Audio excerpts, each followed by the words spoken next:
একটি পাখি হযরত সুলাইমান আলাইহিস সালামের দরবারে নালিশ নিয়ে আসলেন। অভিযোগ করে বললেন, হে আল্লাহর নবী সুলাইমান, আমার বাসা থেকে এক ব্যক্তি প্রতিনিয়ত নিয়ে যায়। আমি আমার বংশ বিস্তার করতে চাই, কিন্তু এই লোকটি আমার ডিমগুলো নিয়ে যায়। আমি আমার বাচ্চার চেহারা দেখতে চাই। হযরত সুলাইমান আলাইহিস সালাম খুবই ব্যথিত হলেন এবং একটি জিনকে ডেকে বলল, হে জিন, এই পাখির ডিমগুলো তুমি পাহারা দিবে যতক্ষণ না পাখিটি বাচ্চা ফুটে। পাখিটি খুবই খুশি হলেন এবং চলে গেলেন।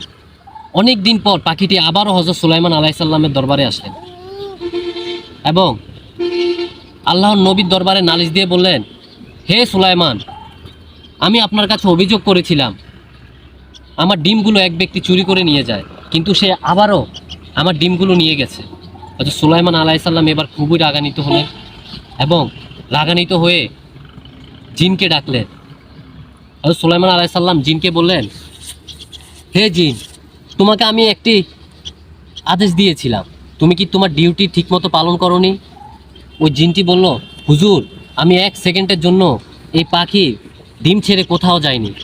আমি প্রতিনিয়ত এই পাখিটি বাসাটা আমি পাহারা দিয়ে গেছি, কিন্তু ওই লোকটি যখন ডিমগুলো নিতে যাবে, ঠিক তখনই যখন আমি লোকটিকে ধরবো, সেই মুহূর্তে দুজন ফেরেশতা আমাকে আছাড় দিয়ে গাছ থেকে ফেলে দেয়।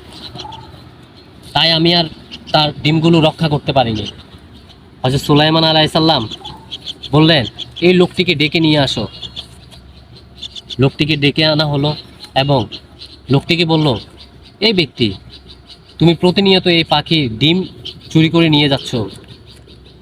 তার জন্য আমি খুবই শক্তিশালী এক জিনকে পাহারাদার হিসেবে নিয়োগ করেছিলাম, তারপরও এই লোকটি ডিমগুলো রক্ষা করতে পারেনি। কি এমন তুমি আমল করো যে দুজন ফেরেশতা তোমার সাহায্যে নিয়োজিত থাকে? ওই লোকটি বলল, হে আল্লাহর নবী, আমি প্রতিদিন সকালবেলা ঘর থেকে বের হলে আমার পকেটে যাই থাকে আমি আল্লাহর রাস্তায় দান করে দিই। সেই দানের ফলে আল্লাহ তাআলা আমাকে দুজন ফেরেশতা নিয়োজিত করে দেন আমার সাথে। যে কোনো বিপদ আপদ থেকে ওই ফেরেশতা আমাকে রক্ষা করে।